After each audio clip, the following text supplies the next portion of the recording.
जोहार।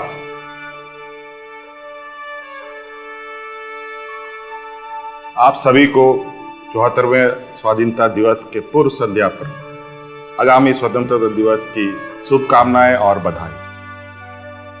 आप जानते हैं कि देश को आजाद कराने में हजारों देशभक्तों ने कुर्बानियां दी। झारखंड के भूमिपुत्रों ने देश की आज़ादी के लिए लंबा संघर्ष किया। यहाँ के बाबा तिलका मांझी, सिदो कान्हू, बिरसा मुंडा, नीलांबर पीताम्बर, पोटो हो, विश्वनाथ सहदेव, फूलो झानो, पंडित गणपत राय, शेख भिखारी समेत हजारों वीरों ने अपनी कुर्बानी देकर इस देश को आज़ाद कराया। आज़ादी के बाद जब नए भारत निर्माण का दौर चल रहा है, इसमें भी झारखंड पीछे नहीं है। झारखंड के कोयले से देश को बिजली मिलती है। यहाँ के धरती से निकलने वाले लौह अयस्क से अनेकों इस्पात कंपनियां चलती हैं। झारखंड के श्रमिक भाई की मेहनत से अनेकों राज्यों के खेत लहलहाते हैं। यहाँ के मजदूर भाई महाराष्ट्र, गुजरात, दिल्ली में अपना योगदान दे रहे हैं। वह इसलिए है कि झारखंड के लोग भेदभाव नहीं करते। आदिवासी बहुल झारखंड की समृद्धि संस्कृति ही इसकी प्रमुख ताकत है। हम सभी सामूहिकता में विश्वास रखते हैं। प्राकृतिक सौंदर्य, यहाँ के हरे भरे जंगल, यहाँ के नृत्य संगीत झारखंड को ताकतवर बनाता है। समय के साथ बदलाव जरूरी है, इसलिए हमने झारखंड सरकार के राजकीय चिन्ह में कुछ परिवर्तन करने का निर्णय लिया है। आज वही नया राजकीय चिन्ह आप सभी को समर्पित कर रहा हूं।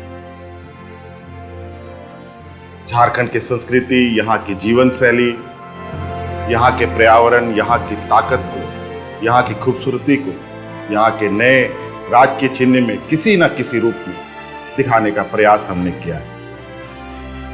नया राजकीय चिन्ह चौकोर नहीं होगा, यह वृत्त का आकार होगा, यानी ये गोल दिखेगा। यह विकास का प्रतीक का सूचक है। जैसे पहिया लगातार घूमते हुए आगे बढ़ता है, झारखंड भी विकास के पथ पर आगे बढ़ता रहे। इस नए राजकीय चिन्ह में हरे रंग को प्रमुखता दी गई है।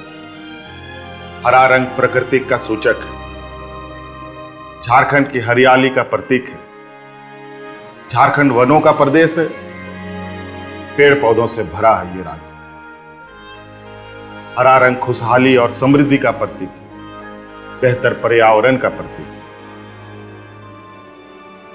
नए राजकीय चिन्ह में पलाश के सुंदर फूल का उपयोग किया गया है।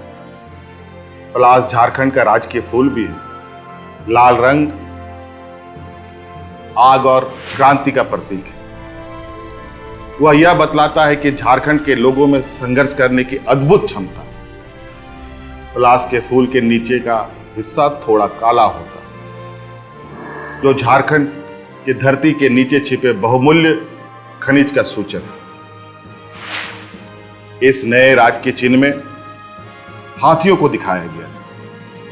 हाथियों को हम शुभ भी मानते हैं, इन्हें शुभ भी माना गया है। यह ताकत की पहचान है। इससे झारखंड की असली ताकत को दिखाने का प्रयास किया गया। यह झारखंड का राजकीय पशु भी है।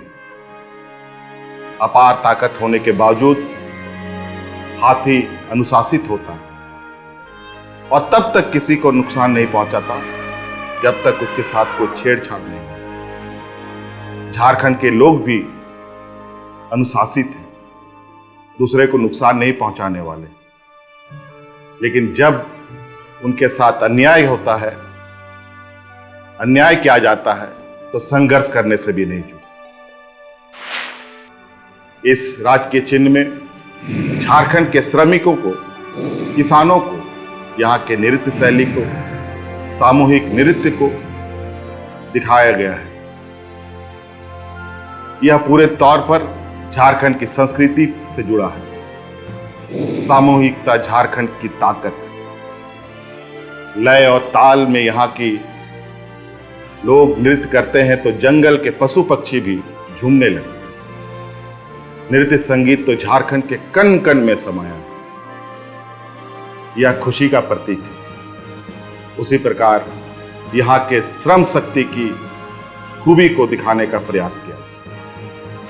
अशोक स्तंभ का राज के चिन्ह में इस्तेमाल किया गया। यह राष्ट्रीय प्रतीक है, राष्ट्रीय गौरव है।